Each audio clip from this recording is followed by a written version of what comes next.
Notre consommation alimentaire a de nombreux effets négatifs sur l'environnement. Les modes de production ont parfois de lourdes conséquences sur celui-ci, l'utilisation d'engrais et pesticides, la dégradation des sols et des réserves en eau, ainsi qu'une forte consommation d'énergie. Cette consommation est aussi un facteur à conséquences lourdes sur l'environnement. Bouteilles plastiques retrouvées partout sauf dans les poubelles ou dans les usines de recyclage, elles sont devenues un réel danger pour la vie animale mais également aquatique. Nous allons donc voir deux secteurs différents, le secteur de la viande ainsi que celui des bouteilles en plastique. Selon la FAO, la consommation mondiale de viande est de 323 millions de tonnes en 2017. À l'échelle mondiale, la consommation de viande progresse régulièrement. Principalement sous l'effet de pays en développement, on estime que la demande devrait augmenter de 200 millions de tonnes d'ici l'année 2050. Pour subvenir aux besoins en viande de l'homme, plus de 65 milliards d'animaux sont tués chaque année dans le monde par l'élevage intensif. Ces élevages confinent et entassent ces animaux au point ils n'ont que peu de place pour se déplacer et sont gavés pour une croissance maximale au détriment de leur bien-être. Si l'industrie mondiale de la viande permet à des milliards de personnes de se nourrir et d'avoir des moyens de subsistance, elle a quand même des conséquences non négligeables sur l'environnement. L'élevage contribue également à la déforestation. Les terres boisées sont rasées pour en faire des zones de pâturage pour le bétail, soit pour produire des cultures qui sont ensuite utilisées pour nourrir les animaux. Ainsi, 63% de la déforestation de la forêt amazonienne est due à l'élevage.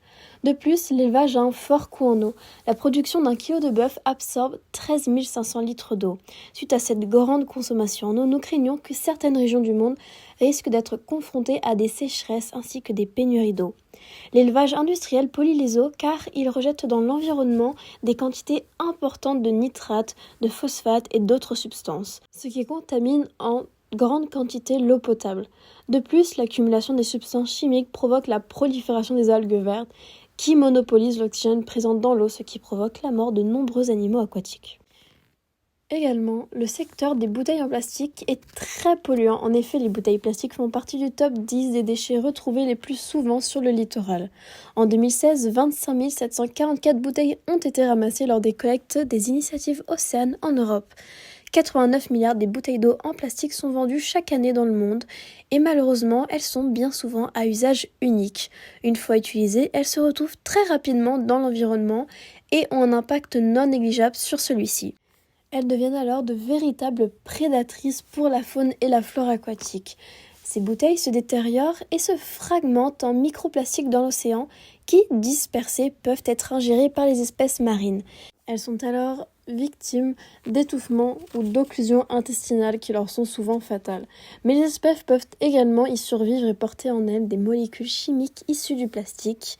D'après une étude scientifique, ces polluants pourraient ainsi s'accumuler dans la chaîne alimentaire et se retrouver dans nos assiettes.